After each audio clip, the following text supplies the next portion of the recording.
Hey everybody, it's Lon.TV, and I thought today it would be fun to do a comparison of all of the major streaming TV devices. That includes the Roku, the Android TV, the Fire TV, and the Apple TV. And I've got examples of all 4 operating systems running right now on screen here. And we're going to look at the strengths and weaknesses of each. And hopefully this video will help you decide what will work best for your particular situation. Now, these operating systems are available on smart televisions as a built-in thing, so this video will be helpful, I think, for that. But we're also going to be looking at this in the context of adding a device to your existing television. And the reason why you might need one of these add-ons is because smart TVs get dumber over time. So I have an older LG OLED television upstairs, and then I've got a Samsung TV in the bedroom. Neither one of those TVs is getting a lot of the newer apps as they come out. So for example, on my LG OLED, I can't get HBO Max, so I need a different device to access that service. And then some apps just get slower because these older TVs have slower processors, and the app makers are putting more and more advanced features into their apps. And that's when getting one of these add-on devices is something that you need to do to continue watching the media that you're paying for. Now, before we jump into the comparison here, I do want to let you know, in the interest of full disclosure, that I paid for most of these devices with my own funds. The exception is the Roku device that came in free of charge from Roku. This is their streaming stick 4K Plus that we'll be looking at today. All of the opinions you're about to hear are my own. No one is paying for this review, nor has anyone reviewed or approved what you're about to see before it was uploaded. So let's get into it now and see how these different devices work. Now, for the most part, at least at the time I'm recording this video, all of the major streaming providers are available across all of these different devices. In almost all cases, if you're running Netflix on a Roku, Netflix is going to feel the same as it does on an Apple TV or a Fire TV. So the interfaces of the apps individually tend to be pretty universal. So you don't have to relearn Netflix every time you buy a new box, for example. One thing that happens, though, from time to time is that the manufacturer of your streaming box gets into a fight with one of the streaming providers. So most recently, Roku and YouTube had a pretty big spat, and they came within a day of YouTube getting kicked off of Roku completely. And I think this sort of thing is a thing we're going to be seeing as the next couple of years progress here. So it's possible that one of your favorite apps could be on your device today and then get kicked off tomorrow. And that's when you might have to get another box. The good news is these boxes are pretty cheap. And the reason why they're so cheap is that you get bombarded with advertising everywhere you go. Roku is a little less in your face about it. They tend to put the ads off to the side here, but you can see it changing every time I move the screen around here. And switching over to the Fire TV interface, you'll see a lot of ads on the Amazon platform here. So we've got some stuff for content, but also things like the Grand Wagoneer from Jeep, and I think I'll see an app pop up here next being advertised to me as well. So there it is. So you've got a lot of ads that you have to kind of navigate around, including banners that get inserted in line with the interface. And then I've got a whole section here of sponsored apps and games that are above some of their curated stuff. So definitely the busiest interface insofar as ads are concerned of all the different devices we'll look at here. And you'll also see, though, you can easily get to your favorite apps here on this shelf. And in my review of the Fire TV devices, you can see how to configure all of that. Now, Android TV devices like the Google Chromecast we're running here do have ads built in as well, as you can see. And this is kind of a newer thing on Android. In fact, many devices that didn't have ads before recently got them. And so users have not been too crazy about the fact that that is a new feature, if you will, that was added to the Android TV operating system. And you will, of course, see ads as you're scrolling through the interface here. But it's not quite as busy as what you might see on the Fire TV side. Now, the Apple TV will have advertising on it. You can see one of these ads running right now for some Apple content. But you can get rid of this stuff for the most part. So right now, I've got the Apple TV app here on the far left-hand side of this app shelf, and this is the default placement for this app. But if I grab it and just move it down here, what you'll see now is the new default is the Apple Photos app, and this is pulling in pictures from my iCloud library. So when this Apple TV boots up next, the default is going to be cute pictures of my kids, and not some advertisement intruding into my entertainment here. So that was a nice thing that you could do here on Apple TV. Apple TV, of course, is the most expensive device of this mix that we're looking at today. But you will see advertising popping up when you go over other applications. So for example, they want me to subscribe to their fitness plan. Again, I can move this app off and get rid of that.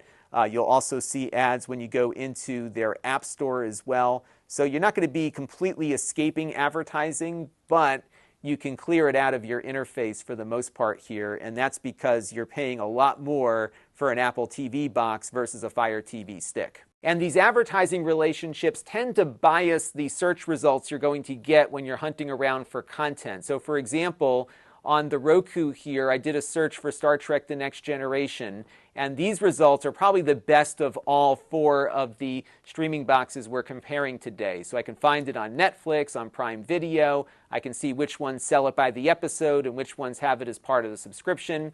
If I do that same search on the Fire TV, the results first will direct me into Amazon Prime Video before I am offered other alternatives.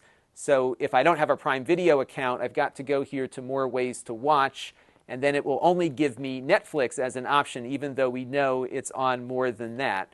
If I go over to the Google device here, the Android TV box, you can see that it's telling me that it's on Netflix, and then there are 7 other ways to watch.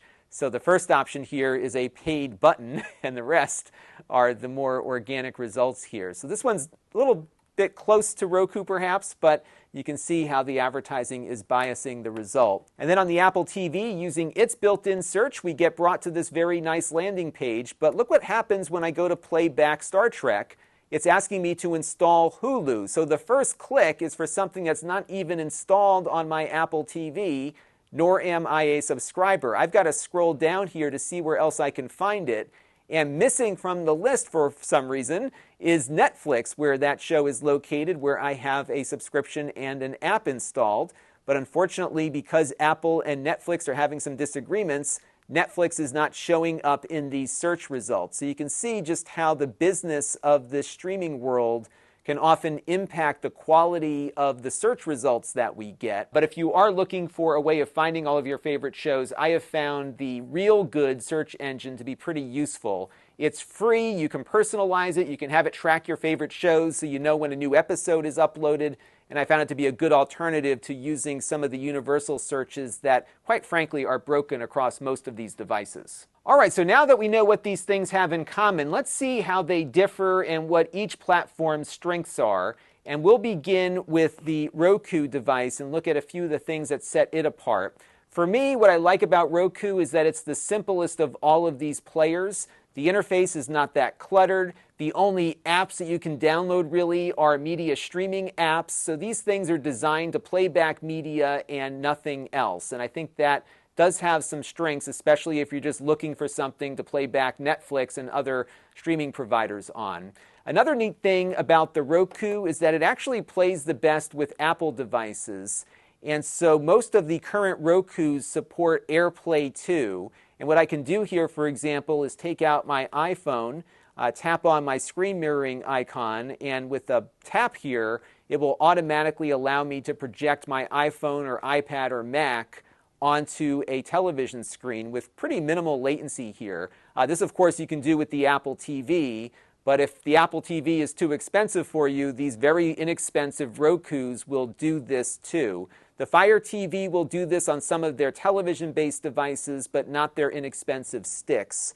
And I thought that was a nice feature on the Roku that is really differing from some of their competitors. Now, Roku also supports mirror casting, which is a similar technology that's compatible with Windows and Android devices. A couple other neat little features of the Roku is that some of their devices come with a remote that has a headphone jack built in. You can also buy the remote separately with this feature.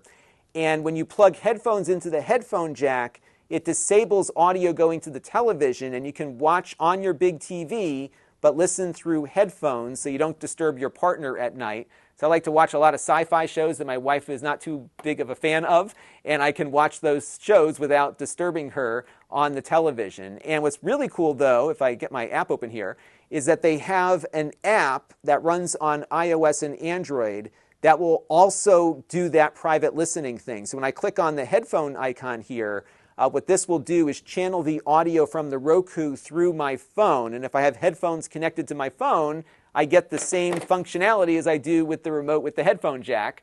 And this feature through the app works on even the lowest of the low-end Roku devices. So if you are someone who is up late watching TV, the private listening either through the remote or the app is a really neat feature of Roku. And even though you can find free content on all of the devices we're talking about today, I think Roku does a very nice job of curating the free stuff. So if you're just looking to get something to cut the cord and watch whatever's free on the internet, Roku's a great place to start. And then as you're browsing through this section, you'll see the free content coming from different apps. You can get those apps installed and then jump to them directly. But this is a good starting point for finding some of the best free content out there that you can watch on your television. But the weakness of Roku is that it's not a very powerful platform, so you're going to find more robust apps on some of the other platforms that we're looking at here. There's really no games to speak of. You can't really control your smart home with a Roku, but it does, again, do a very good job playing back media. Let's move over now, though, to the Fire TV. And there's a lot of similarities to Roku in that you will find a bunch of free stuff if you dive into it. I got to get the right remote control here. So if I go over to Find here, for example, we can jump over into their free section where they offer a very similar selection of apps and content that you can find for free on your Fire device. And of course, Amazon has their own free streaming platform called imdb.tv. I do think it's easier to find free stuff on the Roku. It's not kind of buried in the interface here. Now, of course, one of the strengths of the Amazon Fire TV devices is that they're integrated with the Amazon A-word ecosystem. I don't want to set off your Echo devices. And what you can do is control all of your smart home stuff the same way you would through one of their smart speakers. And you can do more because you have a screen. So, for example, right now I'm monitoring my front doorbell camera, which is working just fine here. I can also do some really cool stuff, and one of the key features of the Fire TV platform is its device control. So if we go over here to the settings gear icon, I can build out a universal remote system that I can activate with my voice. And if I go here to manage equipment, you can see all the different things that we can add into its configuration. So for example, I could ask the Fire TV to turn on the Xbox, and what it does is it will switch the TV to the right input. If I have a stereo home theater receiver, it will get that configured properly to tune to the Xbox. And after you spent some time getting everything set up, you don't have to have a bunch of remotes out. Your kids can walk up to the TV, push the button, ask for the Xbox, and everything is just going to get configured automatically for them. So if you have people that get overwhelmed with remotes and having to get the right input set, this can be a real solution that's actually easier to use than a universal remote control. Now, if you have a home theater audio receiver, most of the Fire TV sticks support Dolby Atmos. And on the Roku side, you have to go up to their more expensive Ultra player to get that surround sound feature. We're going to look at the specifics of each platform's devices in a few minutes, but that's definitely one strength here of the Fire TV is that you get Atmos on a much less expensive device. And there's also the ability to play games on the Fire TV with a game controller because the Fire TV is running with Amazon's version of Android, which allows for much more interactive experiences within games like this or also within just regular streaming apps. So you'll see a little bit more robustness here in the experience when you're browsing around various applications that you can download. The game library on this is not deep, but there are some games, and beyond that, you can also stream games to it from Amazon's Luna service, as well as a few other ones out there. And there's also things like Rainway here that allow you to stream games from your home gaming PC to your TV through the Fire Stick. So let's move over to Android TV now, and one of the advantages you have with Android TV is that there's a lot of devices to choose from. I'll give you some recommendations in a few minutes. And one of the other strengths here is that this is tied into the Google Assistant infrastructure. So you've got everything that a Google Assistant can do built into your television now. So for example, I could say, show me the garage camera. And just like I could do on any other Google device, I can pull up things like my garage camera here and display on my television. So if you are more invested in Google's stuff versus Amazon's, this would be probably the way to go. Now, there are some similarities between the Fire TV and the Android TV platform because they are both running Android under the hood, but I have found the app library to be a little deeper on the Android TV side, especially when it comes to games. I found there are some higher quality games on Android TV, and there's more of them, so that's a big differentiator there. You'll also find that if you have purchased apps on your Android phone, a lot of those apps might actually be installable on your television because the developers can port it over fairly easily. It's all working through Google Play, whereas Amazon has its own app store separate from Google Play. Now, another feature of Android TV is that all Android TV devices will double as Chromecast devices. And what Chromecast lets you do is take things that you're watching on your phone and with a button push, just pass them over to your television if you're on the same network. So for example, I could be watching Amazon Prime Video on my phone during my commute, and then when I get home, I can just hit my TV and pick up right where I left off just by casting it from the phone to the television. Now you can do this with Roku, but not every mobile app supports that casting feature, and Chromecasting is a much wider supported standard. So if you are using a Chromecast now, you can get an Android TV and still do the Chromecasting while also getting the ability to control things from the TV directly. And for the more technically inclined, I think the openness of the Android TV platform gives you the most flexibility. Beyond the much deeper app library on Android TV, you also have the ability to sideload other things on, even things that are not designed for televisions. Phone apps actually run pretty nicely on the television, minus the touchscreen. So there's a lot you can do here, and what's really nice is that you have a wide choice of hardware. So you can get something super powerful like the NVIDIA Shield TV Pro, have it do all your normal TV watching stuff, and then turn it into a pretty cool emulation game console too. And that's something that you're not going to find on any of the other platforms we're looking at today. All right, next up is the Apple TV, and clearly the strength here is its connection with other Apple devices. So if you are an Apple household with a Mac, an iPhone, and an iPad, this is going to slide in quite nicely into that mix. You're paying a lot of money for everything, but it's going to work really well together. My favorite feature, I think, is the photo integration.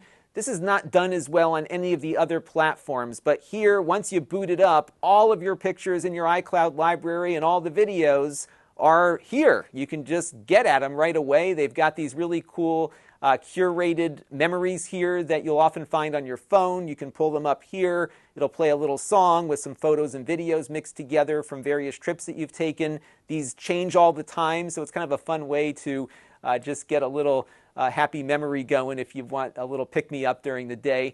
But additionally, it's a very powerful platform because this is running with the same operating system and chips as your iPhone or iPad might run. This has got an A12 Bionic processor, and the iOS platform has become quite a decent gaming platform, so you'll find some really great games on this. In fact, better games than you would find on the Fire TV or on the Android TV, and you can pair up your Xbox or PlayStation controllers to play those games. Let me boot one up here so you can get a feel for what it looks like. Now this game is called Skate City, and it's part of the Apple Arcade subscription plan. I'm not very good at it yet here. So they have a subscription plan where there's a bunch of fun little casual games that you get as part of that deal. It's kind of like Game Pass. The games, though, are largely like this. They're mostly mobile ports, so they're not really all that in-depth. But they're fun, kind of quick pick-up-and-play things. But I think if you want a more serious gaming experience, getting an Xbox or a PlayStation is probably the better way to go. Now, you don't have to subscribe to this subscription plan. In fact, a lot of games that you might already own on your phone, you might be surprised to learn are installable here. And as you can see, I've got a bunch of apps here in my library that were initially installed on my iPhone, and these all have TV ports available, so I can easily just download them to my Apple TV. And some of these are free, but some are paid apps like Oceanhorn here, and I don't have to pay for it again because it's already in my account. I can just download it here from the cloud and start playing on the Apple TV with my game controller. And there's some other neat integrations here with the Apple ecosystem that are more subtle but still very cool. So I'm going to jump into the Apple App Store here on the TV, and once I move my cursor into the text field here, I'm going to get a notification on my phone, and I can start typing here after tapping on that notification. And that's because Apple has control over all of this stuff, and they've basically integrated the remote control into the iOS operating system running on my phone, which is really cool. Some other stuff that works really well here is Apple HomeKit. So these Apple TVs can act as little HomeKit bases, so you can communicate with your devices when you're not at home, like door locks and light bulbs and that sort of thing. Even the AirPods connect up with this very seamlessly, and some of the newer ones can support Atmos audio as well. So there's a lot to like here, but the price is pretty high on this versus some of the other ones. But at the same time, you're not bombarded with advertising when you boot it up either. So what do I recommend? Well, Roku still remains my go-to at the moment. And the reason is that it does one thing and one thing really well, which is acting as a streaming media player and nothing else. It doesn't do games. It doesn't do fancy, robust apps. It plays media back on your television for not a lot of money. And what I like about the interface is that it is simple. You're not getting bombarded with advertising everywhere. You will see stuff like this on the side, but nothing kind of integrated into things at the moment. It's very easy to get to the free stuff. It's just a nice, simple platform for watching your television. And I think for a lot of people, this is enough. And that's why here in the US, Roku is the market leader. Now, as simple as it is to operate a Roku, buying one can get a little more complicated because they have so many different options to choose from. So let me give you my recommendations as to which Rokus I think work best in particular scenarios here. So if you have a regular old 1080p television, an older set, the Roku Express is going to be just fine. This is their least expensive entry-level model. Plug it in over HDMI, connect it to your Wi-Fi. You will be happy. It's a great device for those older 1080p televisions. There's way too many choices for 4K, but I think for most people, the streaming stick 4K is going to work out the best, whether you have an older 4K set or a newer one. This supports Dolby Vision. It has the best Wi-Fi connectivity in its price range, and I think this is the one that would work best for most people with a 4K television, new or old. Just note, though, there is the Roku Express 4K, which is a good device, but it doesn't support Dolby Vision, and its Wi-Fi isn't as strong, and oftentimes the price difference between the Express 4K and the streaming stick 4K is minimal. So I think you'll have less aggravation with the streaming stick over the Express, but both should work fine on a 4K television. Now, if you have a home theater system that supports Atmos audio for surround sound, you'll want to go with the Roku Ultra, which is the only Roku that supports Atmos audio at the moment. But the price on this is significantly higher than what you might get from Amazon with a Fire TV or one of the many Android TV devices that are out there. So if you are really into Roku and you want the Atmos sound, the Ultra is the way to go. But if you just want the Atmos sound and really could care less about platform, that's where going to the Android TV side or the Fire TV side might save you some money. Although the Ultra does have some cool features like a remote with the headphone jack on board and built-in Ethernet. Now, if you're looking for a little bit more, I think the Fire TV line is very competitive to the Roku and packs a lot of value into what they're offering. Now, at the low end of the scale is the regular Fire TV stick. This works with older 1080p sets. Now, this supports most of the features that the other Fire TVs support, just at a lower resolution. So you get all of your Amazon A-word commands that you can issue through the remote. It also supports device control, so you can use it like a universal remote control. They offer a light version of this that costs slightly less. That does give you the Amazon A-word commands, but not the universal remote control functionality that the regular Fire TV stick offers. So I think it's just a couple bucks more, but you might get a little bit more value out of this one versus the Lite. But if you don't have anything else plugged into that TV, go with the Lite. That'll be fine on a 1080p device. They're pretty much the same guts inside, just a little different feature set. Now, for the 4K folks out there, I would recommend the Fire TV Stick 4K Max.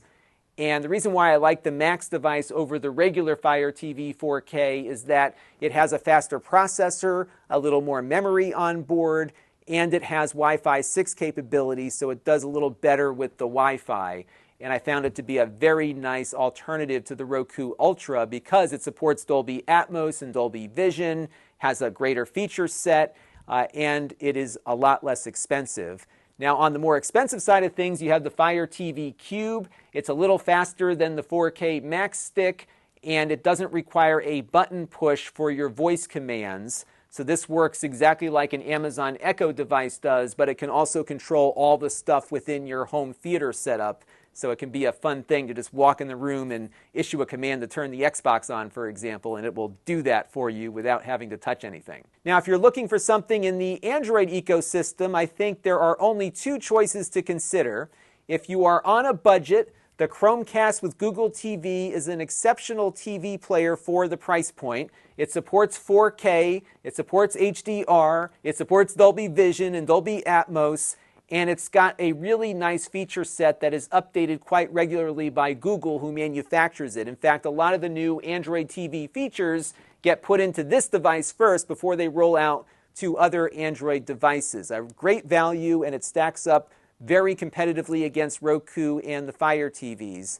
Now, if you want the best, then the NVIDIA Shield TV Pro is what you want to look at. It's priced at around the same price point as the Apple TV, but it gives you all of the openness of Android with the performance of the Apple TV, which means this thing is great for home theater use, but also game emulation and a whole bunch of other stuff. This has been around for a very long time. It hasn't been changed that much over the years either. And what's been great about this is how great NVIDIA has been at supporting this. So I have a player from 2015 on my bedroom TV upstairs. It is still getting updates now in 2021. I think it's probably the most updated Android device ever. So I've been very, very happy with this as an enthusiast type. And if you are of that mindset, you get the best of everything in the NVIDIA Shield Pro, and it's definitely something I would look at if you like getting your hands dirty with techie stuff. This is a really fun device to play around with and also great for entertainment. Now, before we close out, I would be remiss if I didn't bring up the current crop of game consoles, the Microsoft Xbox Series S and X and the PlayStation 5. Most of the major streaming apps are available on these game consoles, and these consoles do it just as well as some of the other streaming devices we've been talking about here. So if you already have one of these devices, you may not need to go out shopping for one of these things just yet, because I think you'll likely get most of your streaming needs met by your game console. And in the case of the Series X or the PlayStation 5, you also get a pretty decent 4K Blu-ray player built in too. Now, the Blu-ray players on the Xbox and the PlayStation do not support Dolby Vision or HDR10 Plus at the moment, but you can get basic HDR out of them, and I do believe they support Atmos audio. So you get disc playback in addition to all the streaming stuff, and that might be worth checking out if you already have one of these. And if you are looking around on places where you can buy used hardware, an Xbox One S is also a great choice because you get that 4K Blu-ray support, and there's a lot of streaming apps available on the prior generation Xbox console. And if you pair it up with Game Pass, you've got a really good gaming and media solution there. So that's going to do it for this look at the strengths and weaknesses of the popular TV streaming platforms out there. We certainly do have a lot of choices, and these all offer different things depending on what your needs are. So hopefully you got your questions answered in this video. And if you have comments, leave them down below, because maybe we'll do a follow-up video to explore other facets of this topic. And that will do it for now. Until next time, this is Lon.TV. Thanks for watching. This channel is brought to you by the Lon.TV supporters, including gold level supporters Hot Sauce and Video Games, Brian Parker, Chris Allegretta, Tom Albrecht, Thomas Anfang, Jim Tanis, and Handheld Obsession. If you want to help the channel, you can by contributing as little as $1 a month.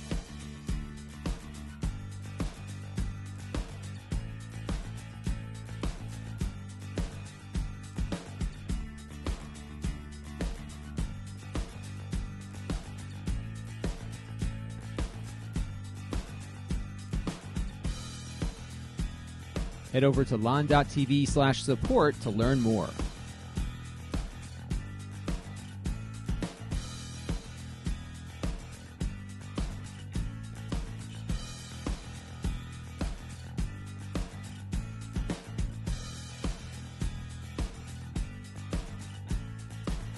And don't forget to subscribe. Visit Lon.TV/s.